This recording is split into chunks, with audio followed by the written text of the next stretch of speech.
Site identity में लोगो add करना, title add करना, टैग लाइन ऐड करना। कलर्स में हमने सीखा कि बैकग्राउंड का कलर कैसे चेंज कर सकते हैं। हेडर में सीखा कि हम हेडर की इमेजेस कैसे सिलेक्ट करते हैं। वर्डप्रेस थीम कस्टमाइजेशन के इस ट्यूटोरियल में खुशामदीद। आज की इस वीडियो में मैं आपको सिखाऊंगा कि किस तरह पहले से बनाई गई थीम्स को अपनी थीम बना सकते हैं जो कि आपके ब्रांड को रिफ्लेक्ट करेगी। मज़ीद आगे बढ़ने से पहले अगर आपको हमारी वीडियो से वैल्यूज मिलती हैं तो प्लीज़ इसे लाइक और सब्सक्राइब जरूर करें। ये आपके लिए तो फ्री है लेकिन इसे बनाने में हमें काफ़ी वक्त लगता है। सबसे पहले हम एक थीम का इंतखाब करेंगे। आप अपनी ज़रूरत के मुताबिक थीम का इंतखाब कर सकते हैं। इस वीडियो में मैंने जो थीम इस्तेमाल की है उसका नाम है डिजिटल मार्केटिंग। एक बार जब हमने थीम सेलेक्ट कर ली जैसे कि मैंने की, तो इसके बाद हमारे पास बहुत से ऑप्शंस होंगे जिन्हें हम अपनी मर्जी के मुताबिक डाल सकेंगे, जैसे कि कलर्स की स्कीम को तब्दील करना, वेबसाइट्स का लोगो लगाना, लेआउट को देखना, टाइपोग्राफी की सेटिंग्स वगैरह शामिल हैं। तो चलें हम लाइव जाके अपने वर्डप्रेस में इन सारी सेटिंग्स को देखते हैं और कैसे हम अपनी वर्डप्रेस की थीम्स को कस्टमाइज कर सकते हैं, ये मज़ीद प्रैक्टिकली सीखते हैं। तो अब हम आ चुके हैं अपने इस वीडियो के प्रैक्टिकल मराइन में जिसमें हम थीम कस्टमाइजेशंस को प्रैक्टिकली करके देखेंगे। आप कोई भी थीम इस्तेमाल करके उसको इसी तरीके से या कस्टमाइजेशंस कर सकते हैं। तो चलें शुरू करते हैं। सबसे पहले अपने अपीयरेंस में जाना है। इसमें जाने के बाद थीम के नीचे कस्टमाइज का ऑप्शन होगा, इस पर क्लिक करना है। उसके बाद आपके सामने थीम कस्टमाइजेशंस का डैशबोर्ड ओपन होगा। उसके बाद एक तरफ तो आपको यहाँ पे प्रीव्यू दिखाया जाएगा और दूसरी तरफ आप जो जो चीज़ें कस्टमाइज़ करते जाएंगे वो यहाँ पे चेंजेस दिखती जाएंगी। आप यहाँ पे क्लिक करते हैं तो यहाँ से भी आप कर सकते हैं, लेकिन हम यहाँ से स्टेप बाय स्टेप करेंगे। सबसे पहले साइट आइडेंटिटी है। साइट आइडेंटिटी में सबसे पहले हमारे पास लोगो आ जाता है। ये जो आपको ऊपर लोगो नज़र आ रहा है ये यहाँ से चेंज होता है। चेंज करने के लिए चेंज लोगो पे क्लिक करें। अगर फर्स्ट टाइम है तो आप वहाँ से अपलोड भी कर सकते हैं। और जो लोगो आप इसमें डालना चाहते हैं उसको या तो अगर आपकी यहाँ पे थीम मीडिया लाइब्रेरी में मौजूद है तो वहाँ से सिलेक्ट कर सकते हैं, और अगर आप अपलोड करना चाहते हैं तो अपलोड के बटन पे क्लिक करके सिलेक्ट फाइल और सीधा अपने कंप्यूटर्स में जाके वहाँ से अपलोड कर सकते हैं, क्योंकि मैंने पहले से अपलोड कर दिया है। उसके बाद नीचे है साइट टाइटल। अगर आप लोगों का इस्तेमाल नहीं करेंगे तो साइट टाइटल का यहाँ पे इस्तेमाल होगा, जैसे कि WP website designer and digital marketer. अब दोनों भी इस्तेमाल कर सकते हैं, साइट टाइटल भी और लोगो भी।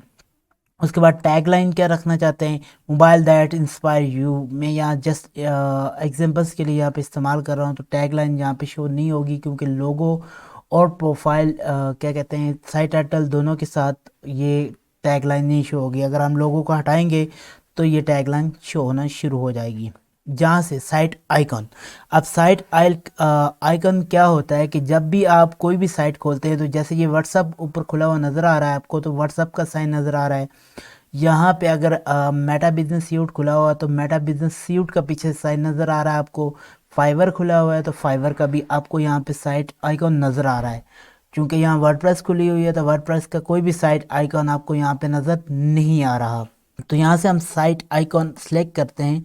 जैसे ही हम कोई भी साइट आइकन सेलेक्ट करते हैं, जैसे कि मैंने अपने नाम का कर दिया, तो इसकी क्रॉप कर देते हैं अभी फ़िलहाल के लिए। तो आप देख सकते हैं कि अब मैं जैसे ही इसको रिफ़्रेश करता हूँ तो ये यहाँ पे आप देख सकते हैं कि मेरी साइट का आइकॉन यहाँ पे नज़र आ चुका है। जैसे ही आप सारी चीज़ें जैसे कि लोगो, साइट का टाइटल, उसकी टैगलाइंस और उसकी साइट आइकॉन सेलेक्ट कर लेंगे तो आप पब्लिश के बटन पे क्लिक करेंगे। उसके बाद आप बैक पे आएंगे। उसके बाद कलर्स की बारी आती है। अब बैकग्राउंड कलर आप कौन सा रखना चाहते हैं, पूरी साइड का जो कलर है वो कौन सा रखना चाहते हैं। अगर आप रेड रखना चाहते हैं, ये पूरी साइड रेड होगी। अगर आप ग्रीन रखना चाहते हैं तो ये ग्रीन में आएगा। अगर आप ब्लू रखना चाहते हैं तो ये ब्लू में होएगा, डार्क ब्लू में होएगा। फिर आप पिंक रखना चाहते हैं, जो आपकी साइट नीड और कस्टमर की डिमांड है उसके रिलेटेड आप यहाँ पे कलर सेलेक्ट कर सकते हैं। तो मैं यहाँ पे डिफ़ॉल्ट पे आ जाता हूँ जो वाइट है। उसके बाद हम पब्लिश का बटन दबा देंगे। बैक में जाएंगे। हमने साइट आइडेंटिटी सीख ली, कलर सीख लिया। अब हेडर इमेज की बात करें तो हेडर में सबसे पहले ये इमेजेस लगी हुई हैं। आप इसी तरह यहाँ से जाके चेंज कर सकते हैं। ऐड न्यू इमेज पे अगर क्लिक करेंगे तो मैं यहाँ से कोई भी इसकी इमेज उठा लेता हूँ या अपना एक सर्टिफिकेट यहाँ पे डाल देता हूँ। करेंगे तो ये हेडर इमेज में बन जाएगी इमेज, और ये हेडर में सिलेक्ट हो गई है।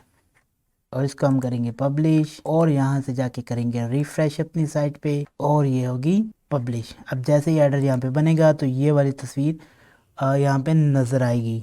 तो मैं इसको हाइड इमेज कर देता हूँ क्योंकि हमें ये नहीं चाहिए। उसके बाद यहाँ पे जस्टिस ये है तो इसी पे सिलेक्ट कर लेते हैं, तो ये भी सिलेक्ट हो गई। अब उसके बाद हेडर इमेज डालने के बाद, हेडर इमेज वो होती है जो आपको यहाँ से यहाँ तक टॉप पे जो नज़र आएगी, आपकी आपकी वेबसाइट्स के जो ऊपर वाले हिस्से में सबसे टॉप पे जो इमेज नज़र आएगी उसको हेडर इमेज बोलते हैं।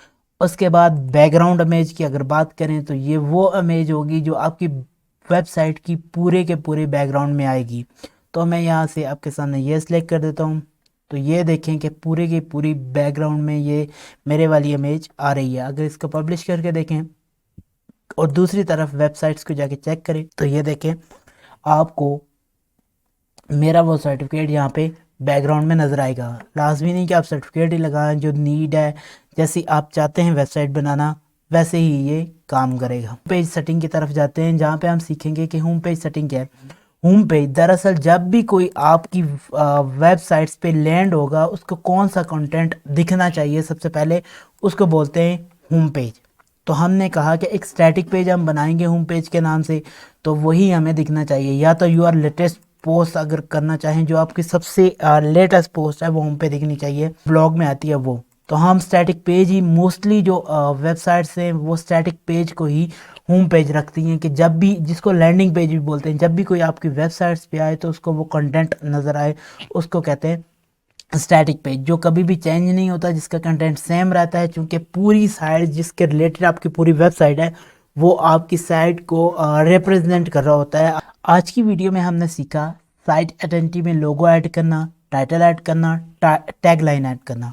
कलर्स में हमने सीखा कि बैकग्राउंड का कलर कैसे चेंज कर सकते हैं। हेडर में सीखा कि हम हेडर की इमेजेस कैसे सिलेक्ट करते हैं। बैकग्राउंड इमेजेस में हमने सीखा कि बैकग्राउंड इमेज कैसे लगा सकते हैं और हमने लगा के भी देखी। मेन्यूज और वजेट्स को हमने इसलिए छोड़ा क्योंकि हमारे पास पेजेस नहीं थे।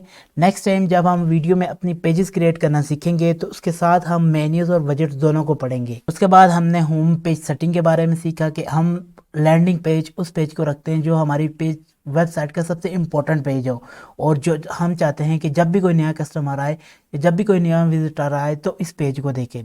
उसके बाद नीचे एडिशनल CSS स्टाइलिश करेक्टर, ये करेक्टर स्टाइलिश शीट, ये एक कोडिंग की लैंग्वेज है CSS, जो कि चूँकि हम वर्डप्रेस पढ़ रहे हैं तो कोडिंग से हमारा कोई तलक नहीं होगा, हम कोडिंग नहीं सीखेंगे। तो अगर आप कोडिंग भी सीखते हैं तो आप यूट्यूब पे जाके कहीं भी CSS को सीख के एक्स्ट्रा फंक्शनैलिटी यहाँ पे ऐड कर सकते हैं। मतलब कि आपको बैकग्राउंड का कलर कौन सा होगा, कंटेंट सेंटर में रखना है, उसकी विड्थ कितनी होगी, हाइट कितनी, लेंथ कितनी होगी, हेडिंग का स्टाइल क्या होगा, फैमिली कौन सी होगी, मतलब फॉन्ट फैमिली कौन सी होगी, ये सारी चीज़ें CSS का काम होता है। आज की वीडियो में हम बस इतना ही सीखेंगे। मिलते हैं अगली वीडियो में, तब तक के लिए मुझे दीजिए इजाज़त। अल्लाह हाफ़िज़।